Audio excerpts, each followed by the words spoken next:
The Philadelphia Eagles had a very strong start to the season last year, but we all watched as it looked as if they just crumbled and ended up getting blown out in the wild card against the Buccaneers. The Eagles were a team just in the Super Bowl not too long ago, and it was the last thing expected for them to finish this season so poorly. However, with that, the Eagles took the initiative and got straight to work in the offseason to make moves that help improve this team. Right off the bat to start free agency, the Eagles signed from their division rivals, the New York Giants, Saquon Barkley, who is consistently one of the top running backs in the league, and he now joins an offense that desperately needed some extra help in the backfield after DeAndre Swift left. Saquon was the perfect signing for this offense. The receiving core is solid, and now you gave Jalen Hurts another weapon in the backfield, especially a talent like Saquon. He will be able to come into this good offense and make it even better. Barkley was chosen by the New York Giants as the second overall pick in the 2018 NFL Draft. Over 6 seasons with the Eagles' NFC East rival, he played 74 games, rushing 1,201 times for 5,211 yards and scoring 35 touchdowns. Saquon could also be very effective in the pass game, recording 288 receptions for 2,100 yards and 12 touchdowns. Last season, Barkley played in 14 games, rushing for 962 yards and 6 touchdowns, while also recording 280 receiving yards and 4 touchdowns. According to Pro Football Focus, he excelled as a pass blocker, successfully blocking on 95.9% of his pass blocking snap, ranking first among running backs with 100+ pass blocking snaps. Among active players, Barkley ranks 7th in rushing yards per game, 10th in touches, and 14th in rushing yards. Barkley's offensive skills will add a dynamic element to an Eagles offense that ranks 7th in total offense and 8th in rushing offense last season. In 10 games against the Eagles, including a 2022 playoff game in Philadelphia, Barkley has rushed 147 times for 676 yards and 6 touchdowns, along with 36 receptions for 271 yards and 1 touchdown. His only 2 100-yard rushing games against the Eagles happened during his Offensive Rookie of the Year season in 2018. DeAndre Swift played well for the Eagles last season and was a solid addition for this team, but bringing in Saquon is a huge upgrade. A lot of people might think the Eagles paid high for him as they signed him to a 3-year deal worth $37.7 million.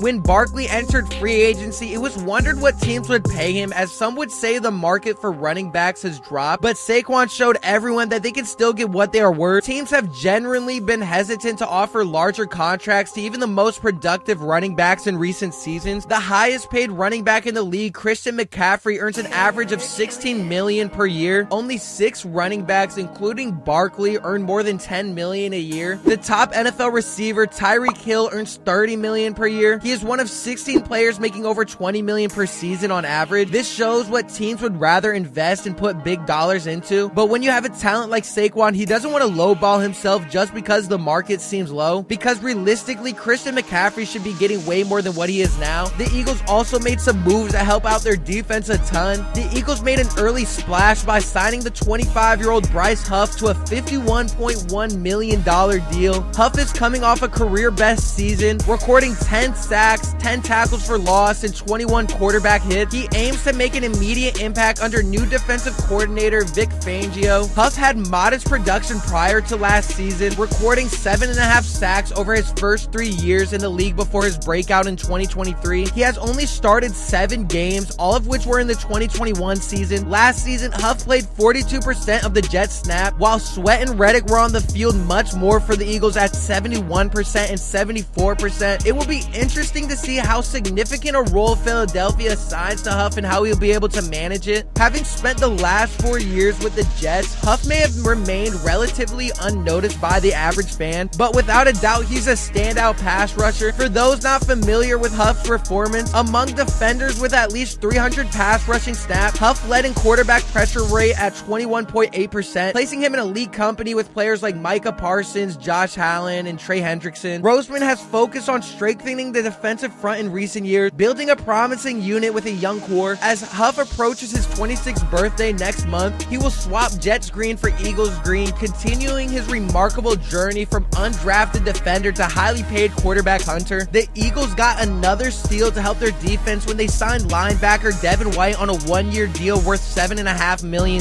Selected 5th overall in the 2019 NFL Draft from LSU, White spent his first 5 seasons with the Tampa Bay Buccaneers. During this time, he became one of only 2 players, along along with Pro Football Hall of Famer Brian Urlacher, to record at least 500 tackles, 20 sacks, and 10 takeaways in their first 5 NFL seasons since 2000. Since his NFL debut in 2019, White leads all inside linebackers with 64 QB hits. He ranks second in sacks with 23 and is tied for second in fumble recoveries with 9. Overall, White has accumulated 566 career tackles, 3 interceptions, 21 pass deflections, 6 forced fumbles, 9 fumble recoveries, and 2 touchdowns. He has started all but one of his 76 career regular season games. As you can probably already tell by now, Devin White is a great player, though he has had some injuries. Hopefully this won't be a problem and he will be able to have a healthy season. Devin is experienced, as he also has some playoff experience and is a Super Bowl champion. He brings great energy and knowledge to this defensive core, especially when it comes to helping out guys like Jalen Carter. Devin White is a great fit for this team. The Eagles also had a great draft that helped strengthen this defense. The Eagles secured their top cornerback choice without needing to trade up from their number 22 pick. They selected Quinion Mitchell over the more experienced cornerbacks Terrion Arnold. Cooper DeJean was highly regarded as a first-round prospect by many analysts. However, they struck the deal with Washington, trading up from number 50 to the number 40th pick to acquire the versatile defensive back. The Eagles got 2 young elite playmakers in the draft on both Mitchell and DeJean. Mitchell spent 4 seasons at Toledo, where he became the university's all-time leader in pass breakups with 46. In 2023, Mitchell stood out with 18 pass breakups and contributed 40 tackles, 2 tackles for loss, and 1 interception. During the 2022 season, Mitchell showcased his talent with a standout performance against Northern Illinois, securing 4 interceptions in 1 game, 2 of them which he returned for touchdowns. At the NFL Combine, Mitchell ran a 4.33. Like I mentioned, they also signed a very talented cornerback that can also play safety. Last season, DeJean maintained an impressive record by not allowing any touchdowns on 374 coverage snaps. He shows exceptional positional awareness and is very athletic, qualities that would enable him to excel at either cornerback or safety. Additionally, DeJean was among the top 30 prospects to visit Philadelphia, indicating the Eagles' interest in his talent. DeJean showcases versatility by playing both cornerback and safety during his college career. While some scouts view him as a safety in the NFL, the Eagles see him as a player capable of excelling in various roles. Philadelphia has prioritized strengthening the secondary this offseason, particularly after ranking 31st in both passing yards and passing touchdowns allowed in 2023. Their efforts included signing CJ Gardner-Johnson in free agency, drafting Quinion Mitchell and Cooper DeJean. The Eagles are doing everything they can to primarily strengthen this defense to get back to where it was, because not too long ago, this Eagles team was in the Super Bowl with what some would say at the time was the best defense in the league. The Eagles have the talent and ability to make a playoff run in the NFC. Losing to the Bucs in the wild card was not expected, but now they're going to want to get back to that point and show that with the new additions they can make it to the Super Bowl again. This team on paper has everything they need, so it definitely will be interesting to see how the Eagles season turns out. If you haven't already, go down below and press subscribe and turn the notification bell on so you never miss an Eagles video or any video at all. Make sure you comment down below what you're looking forward to most for the Eagles season and the whole NFL season in general. And I'll see you guys in the next one.